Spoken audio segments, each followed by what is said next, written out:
A gente saiu de um cenário, né, de produção zero de etanol de milho, né? A gente fala isso aí em uma década e meia, é algo surreal, né?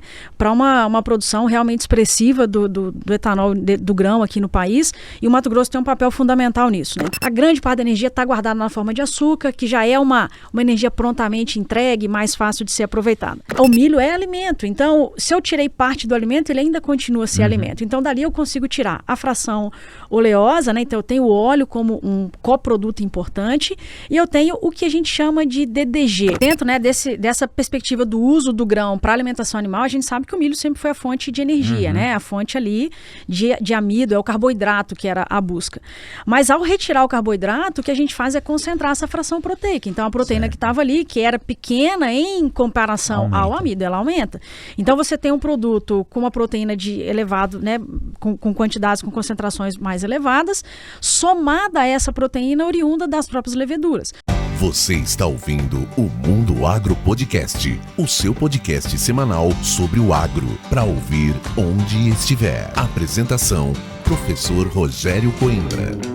Começa agora mais um episódio do Mundo Agro Podcast, o seu podcast semanal sobre o agro para ouvir onde estiver e quando quiser. Eu não sei quando você está vendo esse episódio, mas hoje é dia 15 de outubro de 2025, dia do professor.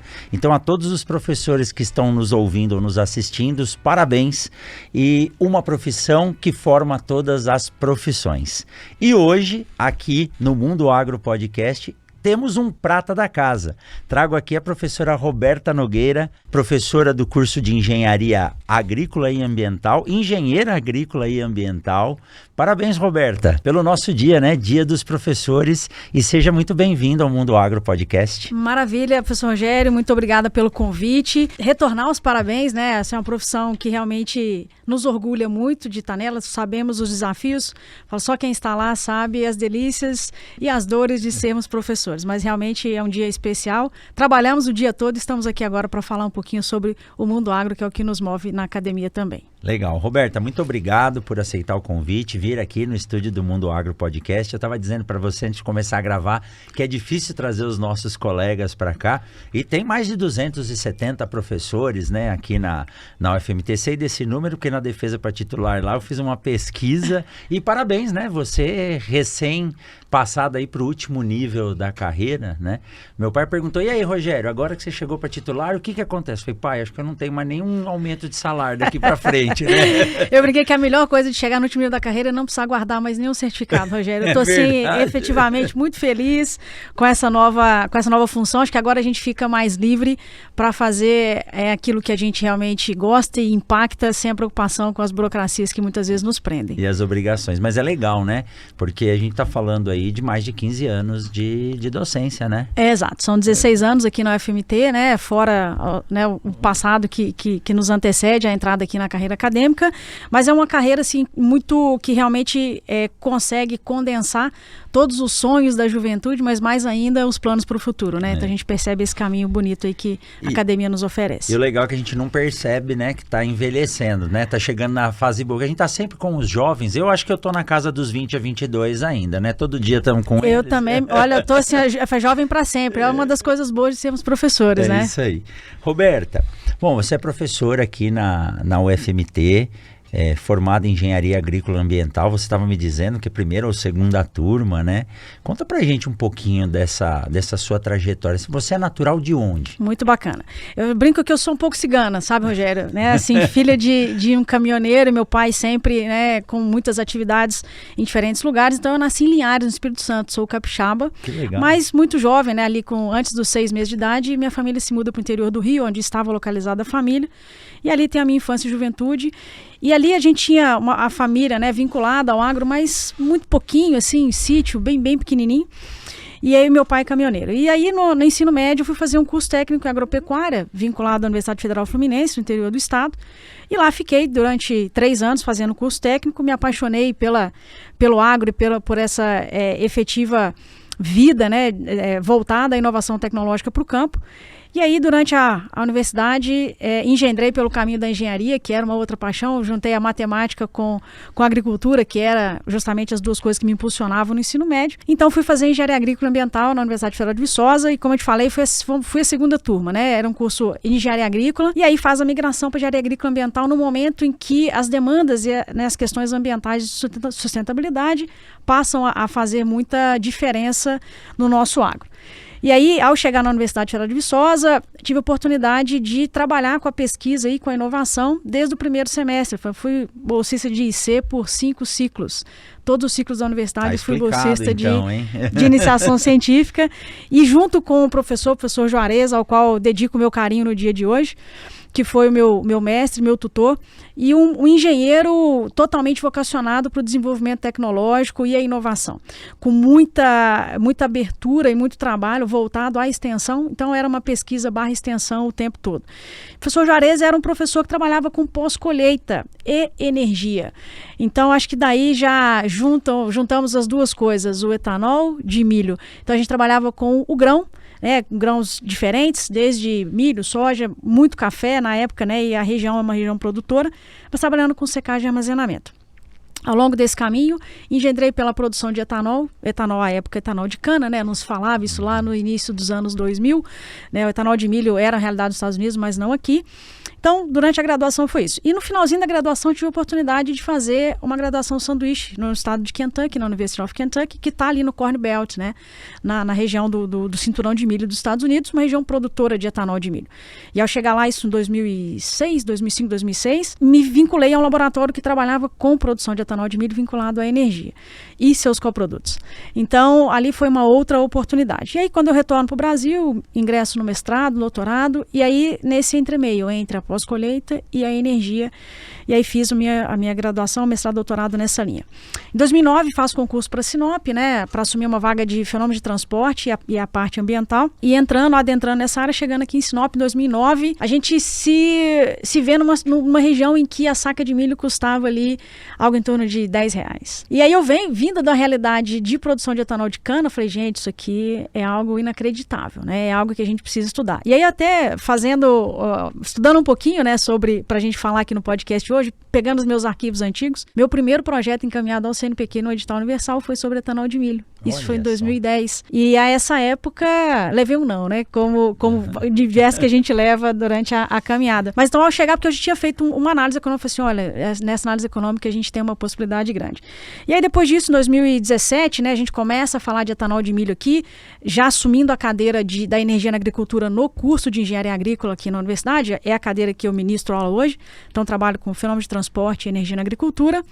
Em 2017, instala-se a primeira usina em Lucas do Rio Verde, exclusivamente etanol no país. 2018, 2019, inicia aqui em Sinop.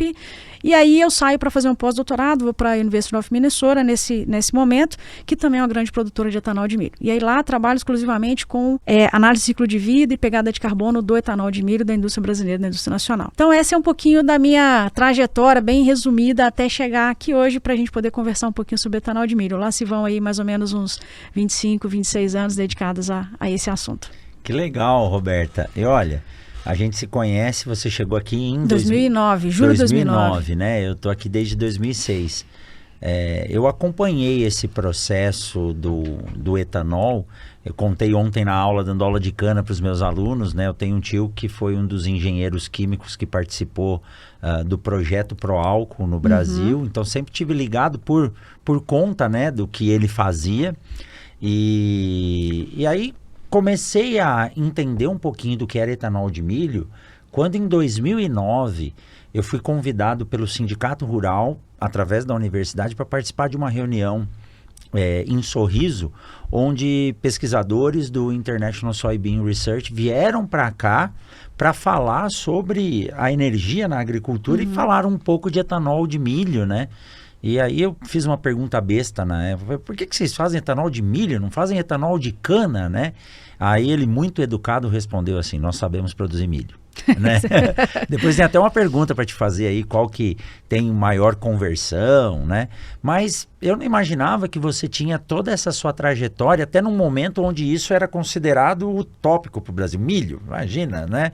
Fazer etanol de milho. Aí quando você vai para os Estados Unidos, você começa a ver lá a produção de etanol como se fosse produção de leite aqui. O cara tem uma fazenda de 50 acres, uma mini usina e passa um caminhãozinho para pegar etanol uma vez por semana na fazenda dele, né?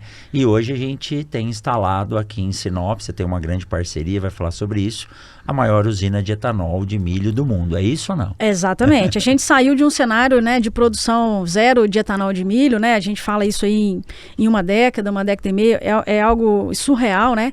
Para uma produção realmente expressiva do etanol do grão aqui no país. E o Mato Grosso tem um papel fundamental nisso, né? Então, quando a gente fala, né, a gente vem de um histórico de biocombustível muito, muito positivo no país, né? Desde a década de 70, com o Proálcool, com o lançamento do Proálcool.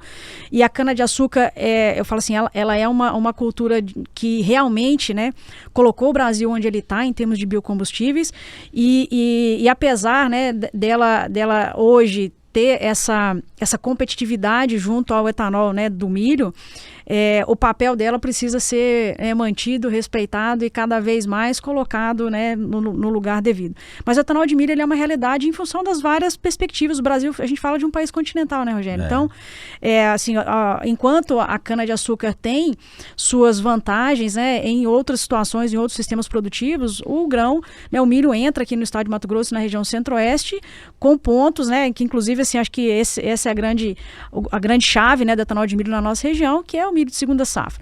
E a cana, uma cultura sazonal, através, né, alguns pontos aí trazem desvantagens para uma produção de biocombustíveis que precisa suprir o país os 365 dias no ano. Então, acho que são questões e pontos que realmente os Estados Unidos acabaram, né, partindo pela decisão da produção do milho, porque não tinha cana nesse momento. Né? Mas, assim, nós partimos para a produção de etanol de milho de uma forma madura, onde a tecnologia e o conhecimento, né, sobre os prós e contras já estavam postos na mesa. Eu acho que isso é uma vantagem competitiva importante para o país. E se só produz cana nos Estados Unidos no Cabo Canaveral, né? Depois não tem muito... É praticamente lá no México, né? E a beterraba ela é usada para fazer o açúcar, então... Mas eu acho legal isso. E quando você comentou que quando você chegou aqui, a saca de soja, a saca de milho estava em torno de 10 ou 13 reais, se eu não me engano, eu lembro que foi a primeira entrevista que eu dei para o Globo Rural, eu e o Bares, que era o antigo presidente do Sindicato Rural, e aí, na época, não sei se era o Fábio Mesacasa, quem que nos chamou, né, a pedido do Globo Rural, para falar, tá faltando semente de milho no mercado. E aí, o que aconteceu é que a safra de soja foi plantada, a área de soja foi plantada em 15 dias. E aí sobrou janela para plantar milho. E o produtor queria plantar milho, é lógico que não tinha semente. E eu lembro do Bares falando, né? Falou, mas nós vamos aumentar a área de milho plantado, o custo do saco tá R$13 e estão pagando pra gente 10, né? E aí essa mudança toda, Roberta, além de ser... Aí nós vamos entrar, eu vou te fazer a pergunta que é a chave, né? O que é o etanol de milho e quais são os resíduos que ele gera, que a gente descobriu que do lixo virou ouro, né?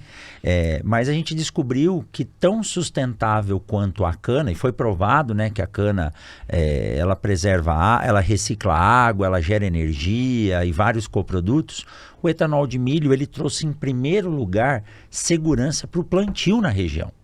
Porque hoje a indústria, né, a gente pega a Impasa aqui, FS, as outras que estão abrindo, elas recebem o milho direto. Se você tirar do custo de produção do produtor só o frete, isso já faz a diferença entre prejuízo e lucro. Exato. Né? E a gente sabe aqui que a Impasa, ela tem parceria com vários armazéns em que o agricultor, estando abaixo de 18%, aí você vai me corrigindo, ele pode entregar lá e está entregue, acabou. Exato. Às vezes ele não anda 10 quilômetros para entregar esse milho. E aí quando eu falo para você, né, de resíduo, então o foco inicial era o biocombustível, que é o álcool oriundo da transformação do amido em açúcar e do açúcar em álcool. Né? Só que aí, para fazer isso, tem a fibra que sobra, tem o óleo que sobra, tem um monte de coisa, aí de repente eu estava em Iowa, começaram a falar em DDG, o outro já falou em DDGS, que raio que é isso, o que que é? Aí hoje eu começo a pensar que o álcool é a menor participação no negócio. Já está quase lá, Rogério. Conta pra gente isso aí, como que é esse processo, o que é o resíduo que hoje a gente chama de coproduto, como que essa indústria agrega valor e sustentabilidade para o agronegócio e para o Brasil, né? Maravilha. Esse é um ponto interessante porque acho que o agro, né, ele tem essa característica, assim, né? No agro nada se perde, tudo se transforma. Isso é maravilhoso. E dentro da indústria de etanol, fala assim, a gente vindo, né, de uma escola do etanol de cana, a escola do etanol de cana já nos deu muitas lições, né? Você lembra a época em que a cana tinha o bagaço como um grande passivo ambiental? Exato. Problemão passivo ambiental, aquilo não se fazia nada e era um grande problema nos pátios, somado ainda aos próprios resíduos líquidos do processo, a vinhaça, que era um problemão. E do problemão virou muito lucro para as indústrias, né? Então a gente senta hoje numa mesa para falar de etanol de milho e de implantações de novas indústrias com muita segurança e muita tecnologia já e muito aprendizado já angariado. E aí quando você fala do milho, eu sempre falo nas aulas assim que eu gosto de sempre colocar que a agricultura, ela é a nossa grande bateria de energia do mundo, né? Então, se o sol está aí, entregando energia todos os dias, se renovando, e as plantas, elas têm essa capacidade de armazenar, de guardar essa energia para a gente usar em outros momentos. E ela vai guardar em diferentes moléculas ali. Então, a cana, a grande parte da energia está guardada na forma de açúcar, que já é uma energia prontamente entregue, mais fácil de ser aproveitada. O milho, ele tem esse tempo ali de usar a energia para produzir moléculas um pouco maiores, né? Então a gente vai ter amido, a gente vai ter fibras, a gente vai ter proteínas e outros produtos ali dentro daquele grão que é ouro, né? E dentro ali dessa perspectiva toda, para o álcool, Rogério, o nosso único foco é o amido. Eu só quero o amido. Só que ao retirar o amido, da mesma forma que para a cana, ao retirar o caldo açucarado, sobra o bagaço do milho é a sua proteína, é a sua fibra, o óleo, né? São os produtos que estão ali dentro do grão. Sem contar no produto que ficou na lavoura, que a gente pode até tocar nesse ponto depois, verdade, né? Temos outros ainda resíduos, né? Ou coprodutos. Mas é interessante porque a gente passa a chamar essas coisas de coprodutos no momento em que isso tem valor agregado. Então, no momento em que isso é um problema ou um passivo, né, aquilo é chamado de resíduo e passa a realmente ser um impeditivo do aumento de eficiência e de produtividade.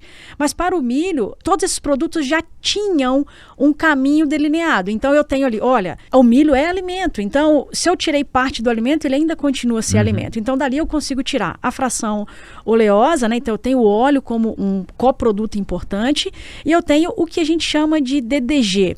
E o DDG, eu tenho várias siglas, mas de forma muito simples, né? Muito simples, é um produto oriundo da retirada do amido e fica o que tinha no grão, que é fibra e proteína. Essas fibras e as proteínas, a gente pode processá-las, né, de forma direta, in natura, sem acrescentar mais nada, e eu entrego isso como um DDG ou um WDG, que é o úmido, né, já quando eu tenho o centro de consumo muito próximo, ou quando eu ainda utilizo, e essa que é a grande sacada da usina de etanol, porque o etanol, a produção da vinhaça, por exemplo, na cana, ela não tem para onde ir, e aí ela hoje é utilizada para retornar para a lavoura, como fertirrigante, assim por diante. Mas a indústria de etanol de milho, como a minha lavoura não está no redor, o que fazer com a vinhaça? Então a vinhaça hoje são os sólidos, né, que sobram. Esses sólidos são secos ou são reduzidos, né, em termos de volume de líquido, e isso é aspergido sobre a fibra. Então adiciona-se esses sólidos, então seriam fibra mais proteína adicionados de leveduras. Então é um grande alimento. Exato, enriquecido. Então você tinha aquele produto, aquele passivo ambiental que era a vinhaça, que hoje se tornou sólidos solúveis, e esses sólidos são adicionados a essa proteína e essa fibra, então torna-se um alimento de alto valor nutritivo para a produção animal. Legal, vamos lá então. Olha só quanta coisa interessante, né? E ainda tem gente que fala mal do agro, que não... Olha, mais sustentável do que isso que você falou, não tem. Não tem.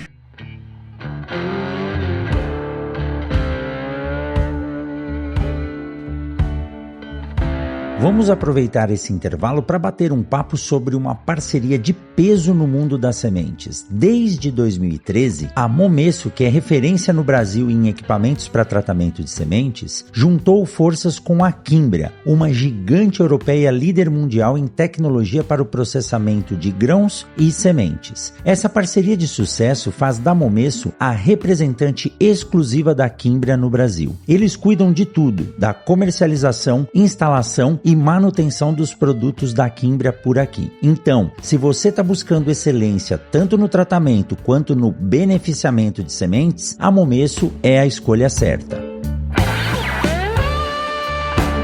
Então vamos lá, Roberta. O produtor aqui de Sinop, de Rio Verde em Goiás, de Balsas no Maranhão, produziu o milho, né? Aí ele vai colher o milho, vai sobrar lá no campo o colmo, o sabugo, né? Exato. Que está reciclando o nutriente. Aí o milho vem para a indústria de etanol. O açúcar, que é a sacarose, ele está prontamente disponível para que as leveduras possam fermentar e gerar o álcool. No amido no milho, não. Porque o amido é uma cadeia mais longa e precisa de um processo anterior a isso. Exato. Então, a primeira coisa que tem que fazer é quebrar esse amido em sacarose. É isso? De forma bem simplificada, eu sempre brinco com os alunos que a química a gente pode assemelhar, a química do milho, do processo de produção, pode assemelhar a um Lego, sabe? Então, assim, se a gente pegar aquela menor pecinha do Lego, é um açúcar. Mas no milho, esse Lego já está montado. Então eu tenho várias pecinhas pequenas conectadas uma a outra que a gente chama de amido. Precisa fracionar. Exato, precisa quebrar. E quem faz esse fracionamento é uma proteína especial chamada de enzima. E essas enzimas, né, a gente chama de enzimas hidrolíticas ou amilolíticas que fazem essa quebra do amido.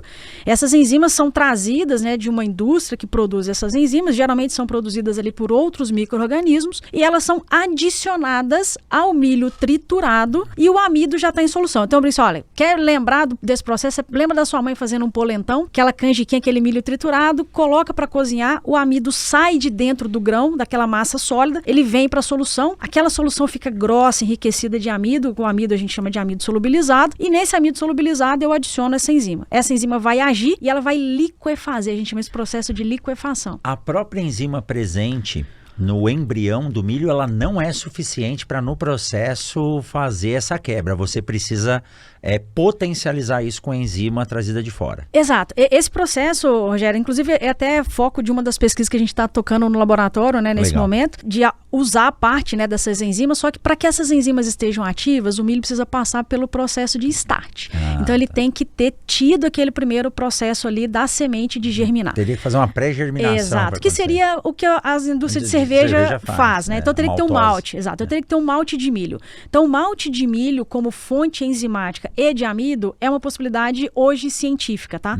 Não viável economicamente ainda, mas eu falo, ó, na cadeia da energia, amigo, nada que você possa falar, hoje não vira amanhã. Você acha uma metodologia. É isso aí. Então nós estamos estudando isso, quanto que ela tem de potencial, mas hoje as enzimas são completamente exógenas, né? Vêm todas oriundas de micro-organismos. E aí, feita a liquefação, agora eu tenho um caldo rico em açúcar, né? Porque eu tenho ali 80% do milho é amido. Então todo esse açúcar dissolvido em solução, agora eu coloco as leveduras, que são as mesmas da cerveja, são as mesmas, né? Nossas belas Saccharomyces cerevisiae, elas entram em ação e passam a converter aquele açúcar, aquele carbono que está ali na forma de sacarose, em etanol, né? Eu brinco, o etanol para ela é coproduto, né? Para ela é coproduto, ela não quer etanol, ela está buscando energia e elimina CO2 e elimina etanol também como dentro do seu ciclo metabólico, né? Esse CO2 é utilizado também? Isso é muito legal, né?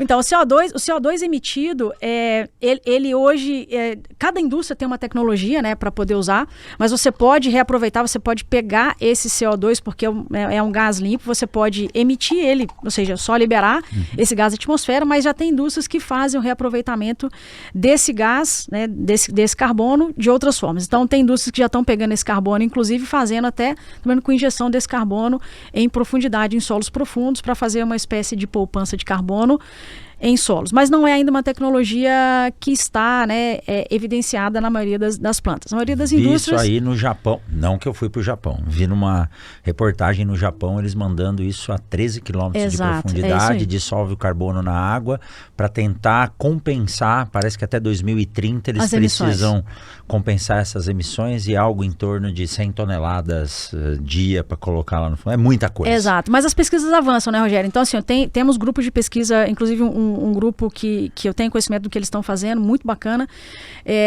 Hoje está, acho que Viçosa, parceria com a Unesp e outras universidades, estão trabalhando utilizando o CO2 para crescimento de algas. Então, as algas isso consomem...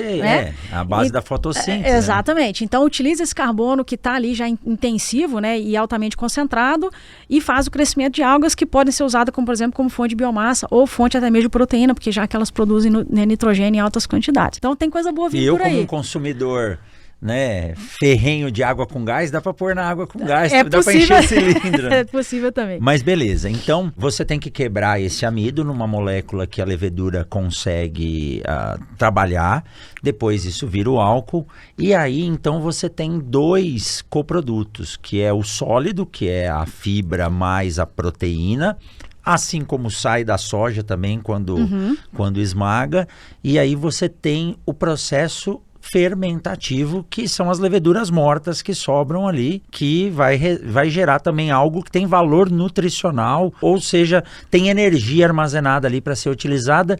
Então isso é feito uma mistura, a gente pode dizer que é feito uma formulação, né? Medido o nível energético daquilo para que possa ser fornecido para galinha, para porco, para frango ou até ração para pequenos, se possível. Exato. Dentro, né, dessa perspectiva do uso do grão para alimentação animal, a gente sabe que o milho sempre foi a fonte de energia, né? A fonte ali de amido, é o carboidrato que era a busca.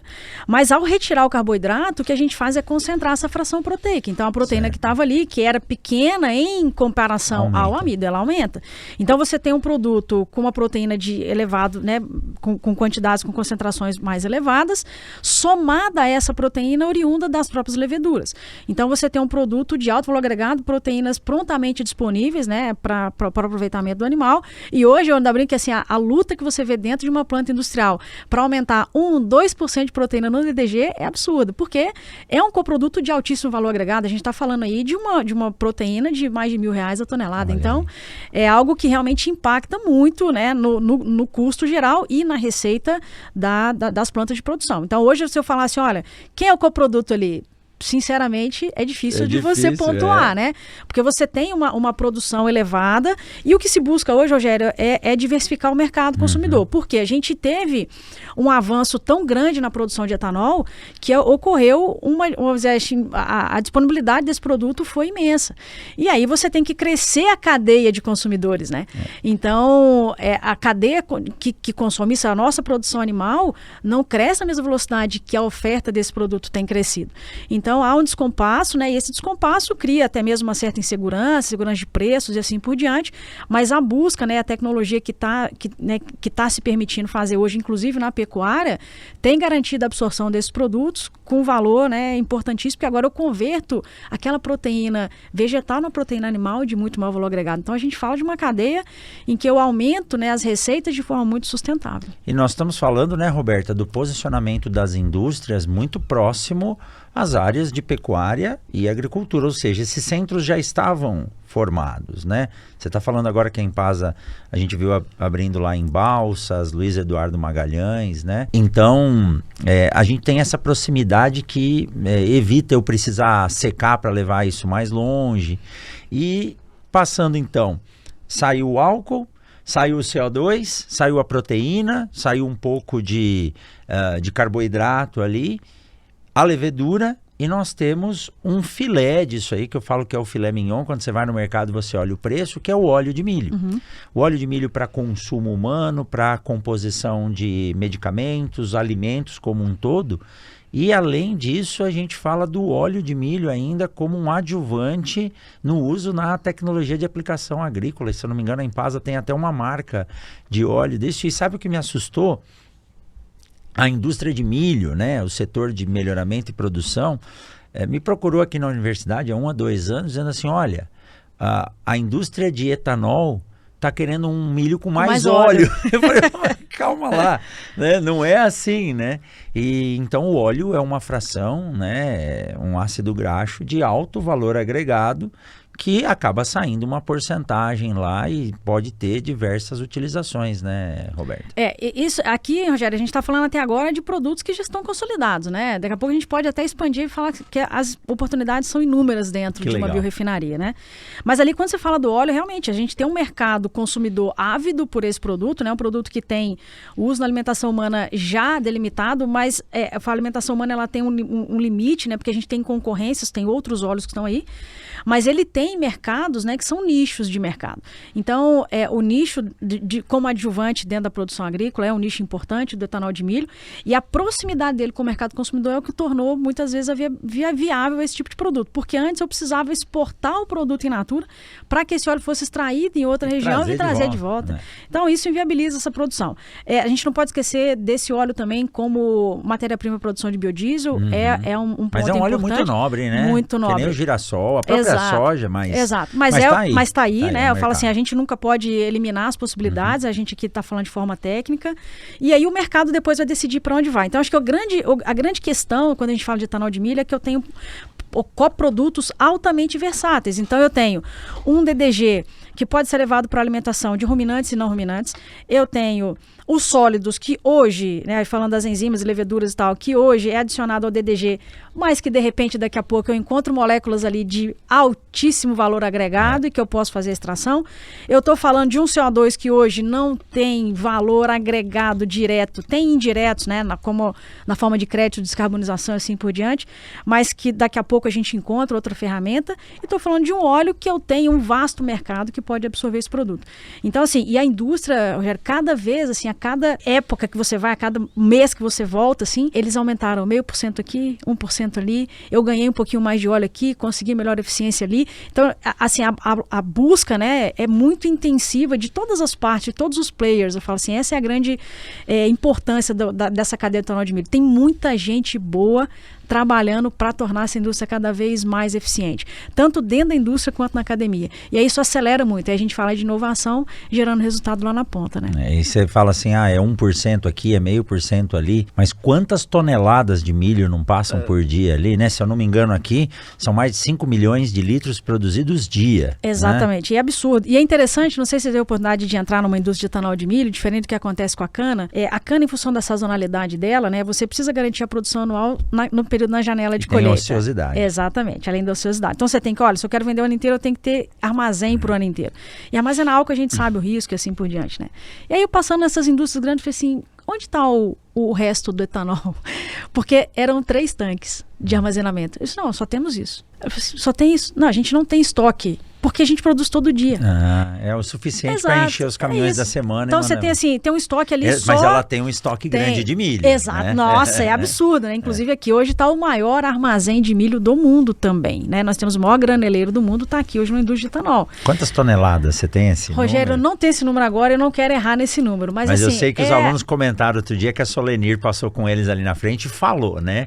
É um número absurdo, grande. É absurdo, é Depois nós vamos pegar e pedir pro Thiago colocar no GC. Exato, já agora me falha a memória do número. Mas é absurdo, eu ainda brinco que o dia que eu entrei lá, sabe, você brincou de Playmobil na infância? A sensação é aquela, que você é um Playmobil, assim, todo aquele, um caminhão, um trator lá dentro parece que é um Playmobil. E aqui na Impasa parece que são 3 plantas, né? São 3 unidades de produção agora. Na verdade, assim, eles chamam de fases, né? Então, eles começaram com a 1, no meio da 1 já estava na 2, no meio da 2 já estava na 3, está na 4ª fase, e as outras indústrias também já começam na 2ª fase. Então, assim, a demanda é muito grande, né?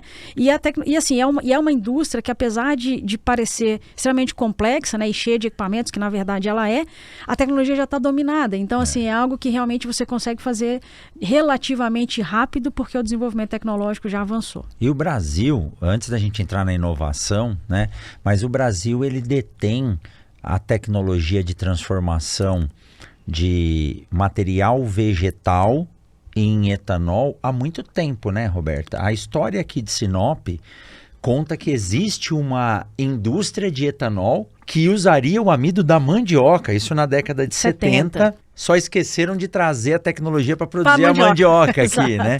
Mas tem uma planta aqui próximo na saída de Sinop. Então o Brasil domina isso há muito tempo. Eu lembro do meu tio indo para Cuba, depois indo para a Suíça, Ilha de Maurícios, em Reunião. ou Reunião em Maurícios, alguma coisa na África, para trazer essas tecnologias na década de 70. Então o Brasil sempre dominou esses processos, que é o álcool celulosídico. É isso que se diz? Que qualquer coisa que tem ali celulose, a gente consegue converter ela em açúcar e fazer o álcool. Usa-se até a palha da cana hoje para fazer o álcool, é verdade isso? Na verdade, se a gente lembrar, né, do que eu falei, que a gente pensa nas moléculas orgânicas como o Lego, né? É o Lego, Né? Só ir desmontando para chegar, vai então, chegar assim, na sacarose. Qualquer molécula orgânica ali na base dos carboidratos, simples ou complexos, a gente chega na sacarose. Não é tão simples assim, né? Não é um Lego você desmontar, precisamos das enzimas para fazer esse papel, mas nós podemos fazer desde fibras, porque o que é uma lignina ou uma celulose? É um grande amido, é um amidão bem complexo, obviamente, né? E aí até recebe o nome de fibra. Mas a complexidade, então você pensa no açúcar, é uma molécula muito simples, né? Estreita. Eu penso num carboidrato simples, como é o amido, eu penso numa molécula linear, e quando eu vou para uma fibra, eu já pego uma molécula complexa, tridimensional. Então passa a ser mais difícil, mas é plausível, possível. Então, assim, o Brasil, ele é pioneiro, né? E, assim, acho que isso nos orgulha muito enquanto brasileiros. Nós somos pioneiros em energia limpa, em biocombustíveis verdes de forma mais direta. A gente faz isso com muita profissionalismo desde a década de 70.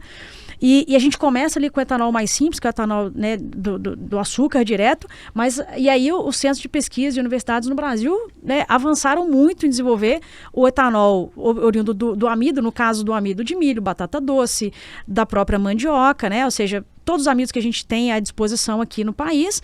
E depois, olha, agora vamos passar a partir para as fibras. Só que as fibras é aquilo, né? Hoje eu tenho uma demanda, por exemplo, por papel, pela celulose na forma de papel, que torna a transformação em etanol inviável ainda. Então, ou uma competição interna por algo que não precisaria. Eu ainda brinco que assim, aqui em energia eu não falo que nada é impossível. Eu falo assim, ó, hoje é impraticável, hoje, né? Mas quem sabe amanhã isso é na realidade. Mas assim, a fibra, por exemplo, a própria fibra que hoje está no DDG, é plausível de se tornar um etanol. Né? A própria cana, né? O bagaço de cana, parte dele já é convertido, mas ainda está muito na esfera das produções, muito mais vinculadas às questões de sustentabilidade, ou muito até mais do que na produção efetiva comercial. Né? Para fins comerciais, a gente fala em açúcar e amido. Aí nós batemos um bolão, como dizem os nossos isso nos dá muito orgulho mesmo. Isso tudo é ligado à pesquisa, ao desenvolvimento, à inovação tecnológica que o Brasil lidera em relação a isso. Roberta, existe algum resíduo na indústria? Não estou falando do saquinho de lixo que sai lá mas assim, a indústria precisa de energia. De onde vem essa energia? Tem uma usina perto? Tem alguma coisa que precisa ser queimado, que não é degradado? Ou tudo está podendo ser utilizado? Vamos lá, esse é um ponto que realmente hoje é um ponto muito nevrálgico, assim, quando se fala de produção de etanol de milho, né? Principalmente no centro-oeste. Não há nenhuma conversão, né, Rogério, em termos agroindustriais sem energia. Então, nós não fazemos isso sem energia. E aí, é preciso fazer, então, a inserção de calor dentro da planta, porque eu falei, eu preciso cozinhar o milho, eu preciso destilar esse álcool em diversas unidades, eu preciso de pressão, eu preciso de vapor para poder fazer os processos agroindustriais. E a indústria da cana, eu lembro que assim, a cana ela é uma planta incrível quando se pensa em conversão energética, porque ela te entrega tudo que você precisa ali no mesmo hectare. Então você tem o açúcar e você tem a fibra para a produção de energia. No caso do etanol de milho, a gente só traz o grão para dentro da planta. Então falta o restante, tá? Da onde eu vou tirar essa energia na forma de calor? Então a indústria do etanol de milho depende de uma fonte externa, né, de energia.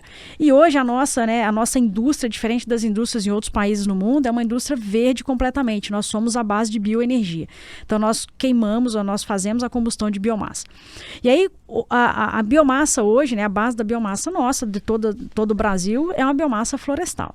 Então a gente precisa de florestas que levem essa madeira, né, muitas vezes na forma de cavaco, para dentro das plantas industriais. Ali as caldeiras de alta performance, né, monstruosas, vão gerar energia em alta pressão e alta temperatura. Esse vapor gerado, ele passa por um gerador de energia elétrica, porque a planta não precisa de grande pressão, mas ela precisa de muito vapor, muita vazão. Então a pressão que já foi gerada eu aproveito para gerar energia elétrica, é um plus, é outro coproduto, isso é legal, outro coproduto de uma planta, e dali o vapor sai e segue para o caminho. E aí sai ali, né, desse processo todo as cinzas. Então eu tenho os resíduos sólidos que saem e os resíduos, né, os gasosos que são emitidos na atmosfera, mas em termos, né, de produção completa, em termos de pegada de carbono, nós temos um etanol que não tem competição em termos de sustentabilidade mundo afora. A gente fala de uma indústria de etanol de milho mundo afora que está baseada no uso de carvão mineral, por exemplo. É verdade. Então, assim, a gente tem um ganho ambiental tremendo. Agora, é o grande gargalo, né, Rogério? Ao mesmo tempo que eu tenho uma indústria baseada num produto que demora 120, 150 dias para um ciclo, que é o milho, para gerar energia, eu preciso de 5 anos pelo menos, né? Então não cresce na mesma velocidade. Então, se hoje eu consigo aumentar 1 hectare de milho com muita rapidez, eu não consigo fazer o mesmo com 1 hectare de biomassa para ofertar para essa planta. E a demanda é imensa. Então hoje até esse é um dos grandes focos, né, do centro que estou coordenando nesse momento de bioenergia na universidade, que é desenvolver biomassas que eu chamo de ciclo curto. Ou seja, eu preciso igualar o tempo, eu não posso trabalhar com biomassas longas. E eu não preciso de uma biomassa estruturada, sabe, Rogério? Então, assim, se eu preciso de calor, eu preciso da energia que está ali. Eu não preciso de uma planta em pé, eu não preciso de uma árvore, eu preciso do carbono que está ali, porque eu preciso acessar a energia. Então, da mesma forma que eu uso o bagaço dentro de uma usina de cana, eu posso usar outros bagaços. Na cana estão colhendo a palha para fazer bioenergia. Tudo vai, né? Nada se perde. Então, hoje a gente tem essa demanda, né, que é uma demanda exógena, que é um dos grandes gargalos da nossa produção, da E quando chegou aqui a indústria de etanol de milho, as indústrias, foi legal que tudo que era problema acabou virando preço. Exatamente. Né? Eu lembro quando eu cheguei em 2006 em Sinop, que ainda tinham montanhas de pó de serra. Tinham fornos para queimar o pó de serra porque não tinham o que fazer. Aí eu lembro, né, até o esposo de uma professora que já aposentou, colega nossa, tinha uma fábrica de briquete, que eu lembro que no começo pagavam ele para retirar, depois ele estava tendo que pagar para comprar, e hoje não existe mais. Mas mesmo assim, se você for falar em resto de madeira, ou você produzir um eucalipto para fazer cavaco, eu vi a fazenda de um amigo aqui em Vera, ele recebendo uma máquina alemã de fazer cavaco de eucalipto já. Então, olha só como está movimentando. Mas eu sei que usam graxaria também da indústria frigorífica. Tudo que tem energia, a indústria de bioenergia está consumindo na região, até incentivando o plantio de culturas perenes para consumir isso no futuro, porque tem esse desequilíbrio aí, né? Exato. É muito complexo, né, Rogério? Eu falo assim, não há como se pensar numa solução simples para um problema complexo como é. É um aumento de demanda realmente é muito rápido e você precisa ter um planejamento para dar conta disso. Então, não dá para falar que uma fonte vai suprir tudo, porque né, isso não vai ocorrer. Então, eu preciso atuar em diversas frentes.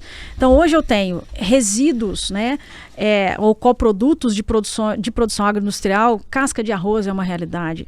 Eu tenho resíduo de algodão, é uma realidade. Eu tenho inúmeros resíduos de processos agroindustriais que podem ser levados para combustão. Eu tenho próprio resíduo de serraria que continua sendo produzido, apesar de hoje não ser mais aquele volume que a gente viu quando chegou, mas ainda continua sendo produzido e é absorvido pelas plantas.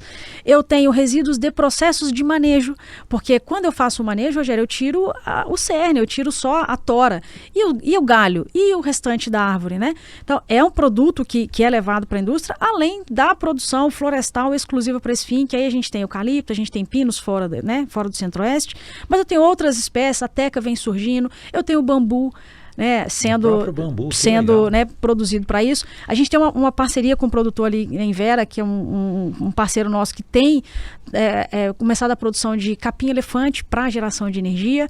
Eu tenho a própria palha do milho, que nós estamos com um estudo hoje já em campo, 2º ano, para identificar qual é o impacto de diferentes percentuais de retirada. Não estou falando de retirar 100% da palha, mas se eu tirar 10%, 20%, qual é o impacto disso? Na área que nós temos. Exatamente. Porque quando eu pego, de novo, eu estou em busca de carbono. Então, imagina se é impensável eu deixar um carbono, por exemplo, que a natureza levou 3 meses para produzir no solo e ter que desmatar uma área em que a natureza levou 30, 40 Já estou vendo a colhedora colhendo milho, e já espalhando um pouquinho na área e do lado aquele caminhãozinho com o transbordo. É a nossa expectativa. Estamos trabalhando nessa perspectiva. Assim, os resultados são promissores, demonstram, né, impacto quando a gente retira uma porcentagem menor, sem impacto na produtividade do solo. São inúmeras possibilidades, Exato. né, Roberta? E isso é legal. Agora eu quero saber do seu trabalho dentro da universidade. Eu estou vendo que você está com uma camisa aí do seu centro do grupo de pesquisa e Exato. do centro de bioenergia. E é legal que você falou que lá no início da sua formação acadêmica você já fazia iniciação científica tecnológica. Eu sei que você tem os projetos de extensão voltados à inovação, assim como a gente tem também. Foi um desafio começar. Acho que os nossos foram os primeiros, né? E ainda bem que existe isso hoje, porque isso, além de fomentar a pesquisa, traz recursos nas parcerias que mantêm a universidade viva hoje. Fala um pouquinho do seu projeto, do seu trabalho e do seu centro tecnológico. O que significa CIT? Maravilha. Esse aqui é o nosso, né, hoje, nosso grupo cresceu, né? Eu falo assim, a gente amadureceu e hoje ele está consolidado. A gente chama ele de Centro de Inovação Tecnológica em Bioenergia e Sustentabilidade. Então, esse é o CIT, né? Carinhosamente chamado de CIT, Bioenergia. Hoje a gente tem vinculados, são 5 professores, 4 estudantes dentro da pós-graduação a nível de doutorado, 2 de mestrado, mais 6 alunos de graduação, um grupo relativamente grande, né, para o porte da UFMT aqui em Sinop. Mas ele nasce, na verdade, Rogério, pela demanda da própria sociedade. Eu falo assim, a minha carreira, né, de formação acadêmica, ela sempre foi pautada, né, que a universidade ela é um serviço a ser prestado para a sociedade. E a sociedade, a gente fala de todos os entes, né? Então, dentro dessa perspectiva, o setor privado que necessita do desenvolvimento tecnológico, ele é a sociedade também, e nós também estamos aqui para gerar, né, respostas e soluções para esse grupo, sabendo que essas respostas tornam, né, trazem o bem-estar para toda a comunidade. E então, assim, a gente tem trabalhado de forma muito, né, presente, muito junto com as empresas. Então, assim, o centro, na verdade, nasce lá embrionariamente, né? Ele nasce em 2015, atuando com pesquisas que eram efetivamente contratadas diretamente. Olha, eu preciso que você desenvolva um método, eu preciso que você desenvolva um equipamento, eu preciso que a gente desenvolva uma tecnologia. E depois disso, olha, acho que agora a gente já consegue estruturar. Então, hoje o centro, ele trabalha exclusivamente com bioenergia, né? Dentro das indústrias, hoje 90% do nosso tempo é vocacionado a novas biomassas para geração de energia para a indústria de etanol. A gente trabalha tanto desenvolvimento tecnológico, quanto com treinamentos, capacitações e demandas que permitam esse trânsito dos alunos, né, de formação de pessoal que também vai ser entregue, já que hoje esse é um grande gargalo também, né, Rogério? A gente não consegue ficar com ninguém na universidade, ninguém. Né? Você forma e... Antes de formar, mas é bom, isso é maravilhoso. Faz parte, eu falo assim, é a melhor parte, né? Eu falo assim, quando o aluno, antes de formar, ele já está, né, empregado e colocado no mercado, isso é fantástico. Porque a indústria tem isso como um gargalo, né? Então, a mão de obra, a gente sabe que é um gargalo, inclusive, é o que pode travar o nosso crescimento enquanto país, né? Exatamente. E a gente tem como compromisso, eu falo assim, muitas vezes a gente percebe a parceria é com as empresas ou com o setor produtivo, ele traz recursos, mas mais do que tudo, ele nos traz recurso de formação de pessoal. Então, eu consigo formar... Ele está investindo no que ele vai colher, né? Exatamente. Ele está formando o profissional dele. Esse é muito pouco esse investimento perto do ganho que ele vai ter com um profissional gabaritado, capacitado num grupo de pesquisa como esse. Exato. Né? E os nossos alunos, que depois serão os profissionais que estarão aí, são formados em outra dinâmica, né? Eu falo assim, os alunos são formados na velocidade do mercado, na entrega do mercado, na necessidade de respostas voltadas ao mercado. Eu brinco que esse era um chavão, né, do meu orientador à época. Eu disse, uma pesquisa, se você deixar na prateleira e você nunca mais tirar, você nem faz, nem perca seu tempo. Então, assim, a gente tem isso de forma muito clara, que as pesquisas que a gente faz, elas precisam dar uma resposta... Tem que ser aplicadas. Não Exato. que a pesquisa básica não seja... Mas não é a nossa vocação, né? Exato. Então, assim, você que é vocacionado para uma pesquisa direta, de impacto direto, que faça. Não faça coisas que não vai servir para ninguém nesse momento. É isso mesmo, que legal. Então, esse projeto é um projeto de extensão e inovação que envolve pesquisa. E me diz uma coisa, hoje a demanda por alunos de mestrado e doutorado, ela, assim como a indústria tem um déficit enorme em profissionais formados, a gente também tem hoje na universidade uma demanda grande para formar isso. Provavelmente você tem muito mais desafios de pesquisa do que profissionais para desenvolver isso. É algo que poderia crescer bastante, né, Roberto? Sem dúvida, Rogério. A gente passa num momento difícil, né, assim, em termos de mão de obra de tudo. Eu falo, inclusive, mão de obra de aluno. É verdade. É engraçado porque às vezes o pessoal das indústrias liga, professor, eu preciso de um aluno. Eu falo, eu também. Se você tiver me manda. Me manda um. Então, essa é uma realidade, mas acho que assim, é uma realidade que todas as universidades passam, né? Assim, o mercado de trabalho está muito ávido. Isso é muito bacana. Acho que assim, quem se forma numa época dessa, né, tem um futuro muito promissor. Mas é muito desafiador. Então, hoje a gente tem, assim, todos os profissionais que estão dentro do CIT, né? trabalham, eu brinco assim, 24/48 sem parar, porque a gente acaba tendo que fazer o trabalho de 2 ali, porque você realmente não tem, né, outros alunos que podem estar, né, disponíveis, porque todo mundo já está fazendo alguma coisa. Isso é maravilhoso, né? Essa é a grande vantagem de estar no Centro-Oeste, né? Isso aqui é incrível. Eu fiz essa pergunta para você que está escutando a gente aí, ou assistindo, tem vaga, tá? Quer vir fazer mestrado, doutorado, iniciação científica? Venham, porque a gente tem uma demanda grande sobre isso.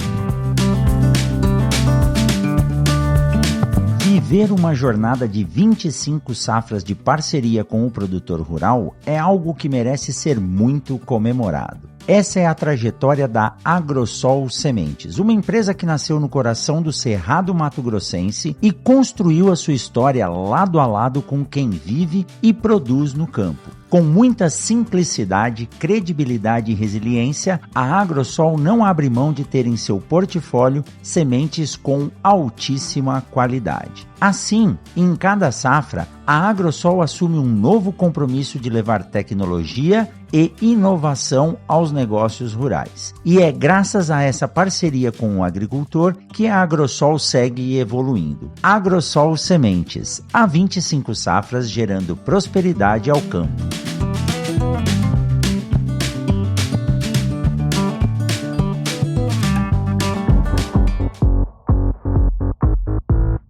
Siga o Mundo Agro Podcast nas redes sociais. @Mundo Agro Podcast.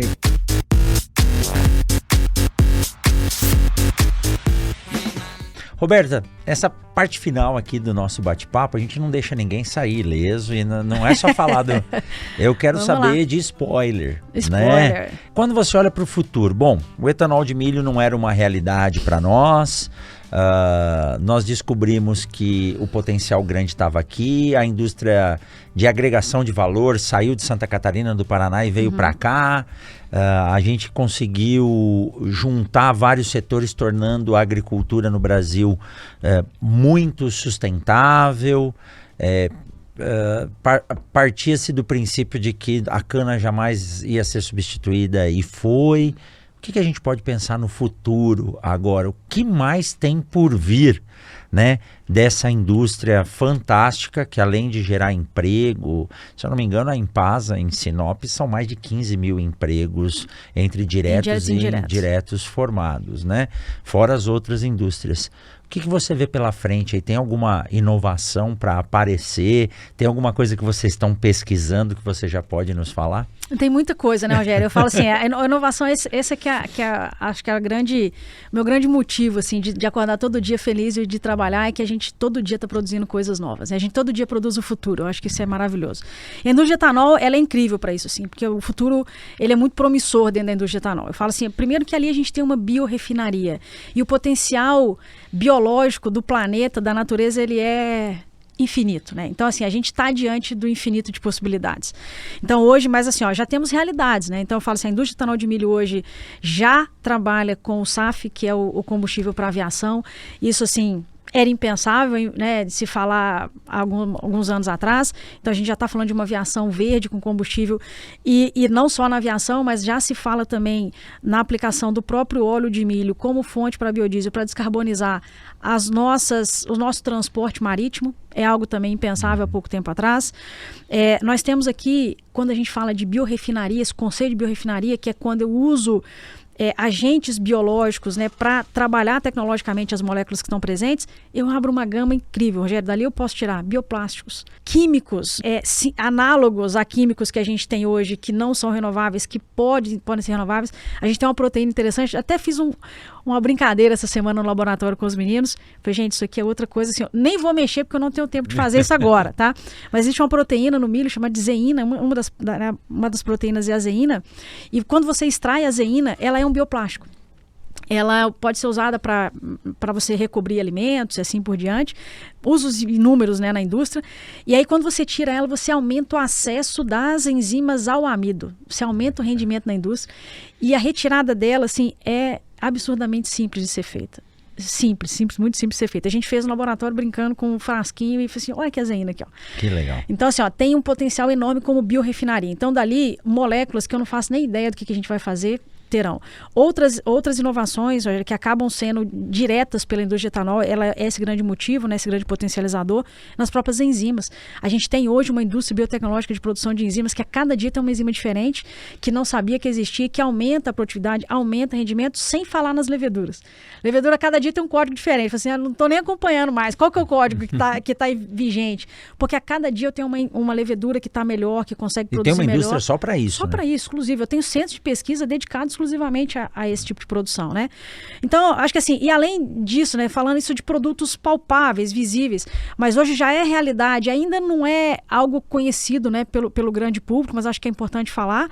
Hoje a gente tem, dentro da Política Nacional de Biocombustíveis, né, do RenovaBio, a gente tem a materialização do que a gente chama de créditos de descarbonização, são os CBIOs. Então, toda a indústria de produção de biocombustível, ela emite esses créditos, essas cartas, né, e toda distribuidora de combustível, ao distribuir, por exemplo, gasolina, ela tem que comprar crédito de descarbonização. Então, é um ativo financeiro fantástico. Então, assim, a gente está falando de uma... E aí, qual que é aí o limite para esses créditos de descarbonização que a gente tem? Então, a gente tem inovações que eu falo desde da inovação laboratório, falando em biologia, em biotecnologia, mas estou falando muito em engenharia, a indústria cada dia mais avança. Eu tenho inteligência artificial, internet das coisas, tenho certeza que hoje os gestores de todas essas plantas acompanham de casa, em tempo real, os rendimentos, né? Então, tudo com muita tecnologia embarcada. Eu estou falando de novas tecnologias no campo, porque impacta muito no campo, então eu tenho cada vez... Olha, eu quero um milho com mais amido, eu quero um milho com mais óleo, eu quero... Trator movido a etanol. Trator movido a etanol. Eu tenho ou a palha do milho vai vir uma parte para ser utilizada como fonte de energia. Então eu tenho aqui um rol de oportunidades e de opções que vão tornar essa indústria realmente a indústria Lavoisier, onde nada se perde e tudo se cria. Ainda brinca assim, que o futuro, né, da indústria, ele é verde, ele é tecnológico, ele é do interior e movido à inovação. E Roberta, é legal ouvir isso, né? Essa provocação que eu faço, porque a gente está vendo a eletrificação dos carros e das coisas, e muita gente ainda, não, carro elétrico não vai funcionar. Já era. Já é realidade. Já é. E o carro híbrido só é validado se ele tiver um combustível renovável. E qual que é o combustível que vai fazer isso? Exatamente. É o etanol. É isso aí. Roberta, para finalizar só, eu sei que surge muito essa dúvida. Ontem eu estava dando aula, perguntaram. A cana produz álcool. Uhum. O milho também. Qual que é a relação aí de conversão, de rendimento? Por que os Estados Unidos usa só o milho? O Brasil tem uma planta grande de álcool. Com quantos litros de etanol eu tiro de uma tonelada de milho ou de uma tonelada de álcool? Quais são as vantagens de cada um? Assim, os rendimentos, eles são, obviamente, relativos à própria matéria-prima, né? O quanto que eu tenho na origem, né? Porque a taxa de conversão das leveduras é muito alta, né? Elas convertem tudo que tem. Perfeito. Então, assim, quando a gente fala de cana, a gente está falando ali de algo em torno de 70 litros a cada... Assim, se eu pegar o caldo de cana, a gente vai produzir mais ou menos 100, 110 toneladas por hectare de cana. Eu vou tirar ali dessa cana, em termos de caldo, né, algo em torno de 700 litros ali por tonelada, né? E desses 700 litros, algo em torno de 70 litros de etanol puro, tá? Então, mais ou menos essa conta. Quando a gente fala de milho, eu estou falando de um milho aí, hoje a gente falando em 120, 125 sacas por hectare. Esse milho tem 80% amido, tá? E desse amido ali a gente faz mais ou menos 400 litros por tonelada. Então, os rendimentos do etanol, eles são muito positivos. É claro que a cana, ela tem uma questão que é da gente fazer tudo no mesmo hectare. Então, a própria biomassa originada do mesmo hectare do açúcar torna ela potencialmente mais sustentável do ponto de vista de pegada de carbono, mas o etanol de milho está correndo atrás com os coprodutos. Então, o grande pilar da sustentabilidade do etanol de milho são os coprodutos. Porque a cana, ela só tem o milho, o álcool para diluir a pegada de carbono dela. Quando eu falo do etanol de milho, aí eu tenho etanol, DDG, óleo de milho, tudo isso para diluir. Então, a pegada de carbono desse combustível que vem para o nosso carro, né? Ele tem uma pegada de carbono muito menor. O legal é que as duas se complementam, né? Total. Então... não há competição. E, inclusive, o etanol de milho, ele só é realidade aqui no Centro-Oeste porque, em função das nossas legislações, a gente não pôde entrar, né, nessa região onde a gente está. E, pelo bom ou pelo mal, hoje é uma realidade que impulsiona o nosso desenvolvimento social, o nosso desenvolvimento econômico e mais ainda desenvolvimento tecnológico. Que joia. Roberta, qual que é o Instagram do CIT Bioenergia? Tem? Rapaz, aí você me pegou, porque eu sou, sabe aquela pessoa que ainda não conseguiu adentrar nas redes sociais. Tem que ter, então, hein? LinkedIn. Tá no LinkedIn, exato. Podem me buscar lá no LinkedIn, o CIT também. Então, é a única rede que a gente está hoje à disposição. Mas, de qualquer forma, podem buscar aqui no campus da UFMT, que nós estamos aqui presencialmente para atender todo mundo. Legal, que legal, Roberta. Olha, essa é uma área extremamente interessante. Eu tive a oportunidade de conhecer nos Estados Unidos, ver o que eles estavam fazendo e saber que hoje a gente é referência, né, e consegue fazer essa troca de informação. O ganho para o agricultor foi imenso, né? Vamos falar daquele agricultor que gastava R$13 para vender um saco de milho a 10. Hoje a gente fala num milho que fica na casa dos R$30, R$40, que na participação com a soja, no ciclo, vamos falar no sistema de produção, é muito sustentável para o agricultor. Os milhos de alta tecnologia estão vindo aí e eu tenho certeza que o plástico, o isopor de milho, muita coisa vai ser feita e é uma economia totalmente circular. Então tudo que a gente fizer vai ser consumido e o que vai sobrar disso aí é o recurso e o bem-estar e principalmente o emprego para a gente. Parabéns pela sua iniciativa. Eu realmente não sabia que a sua história com o etanol de milho vinha lá, né? O etanol, na verdade, a indústria de bioenergia vinha lá do início da graduação, daí a importância de fazer uma graduação e uma iniciação científica. E hoje, acho que a indústria tem a sorte de você estar aqui para poder prestar esse serviço na forma de parceria a eles, ajudando a desenvolver, fora os nossos alunos que estão trabalhando lá, né? Se formam aqui. Eu tenho aluno que se formou nas sementes, no laboratório, e foi contratado pela Enpasa para trabalhar no laboratório lá. Muito obrigado, viu, Roberto? Eu que agradeço a oportunidade, Rogério. É uma alegria estar aqui. Eu acho que cada vez que a universidade, né, sai dos seus muros e consegue falar, né, para um público tão grande como o público do podcast aqui do Mundo Agro, é incrível a oportunidade. E as portas, né, eu falo assim, as portas foram se abrindo e o caminho da bioenergia, eu devo tudo, né, o que eu sou em termos de formação e de conhecimento a essa linha de trabalho e linha de pesquisa. Então, eu sou muito grata e eu falo assim, parece que eu caí no lugar certo e na hora certa, né? Então, isso é fantástico. Mas não é assim, não. Cavalo selado passa uma vez só. Você soube aproveitar a oportunidade. Maravilha. Roberta, todo mundo que vem aqui leva uma singela lembrança, que é um bonezinho do Mundo Agro Podcast, para correr sem ser... Sensacional. Para não deixar de ser visto, né? Exato. Neon. Muito legal. Né? E, principalmente, também a felicidade de estar aqui hoje. Esse podcast está indo ao ar final de novembro, começo de dezembro, se eu não me engano. Vocês estão assistindo agora, mas nós estamos gravando no Dia do Professor.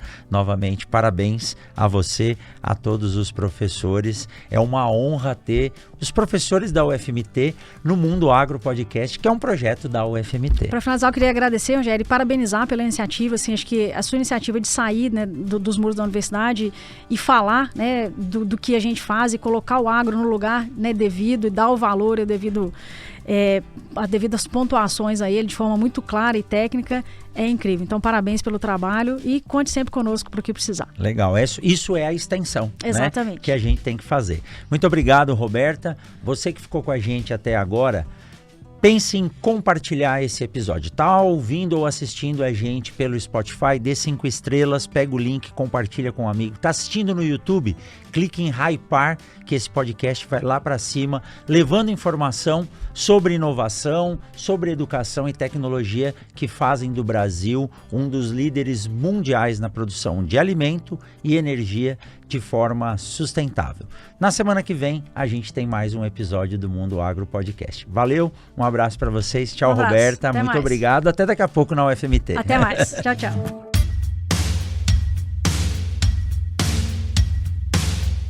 Você ouviu o Mundo Agro Podcast. Informações, novidades e muito mais. Mundo Agro Podcast, para ouvir onde estiver.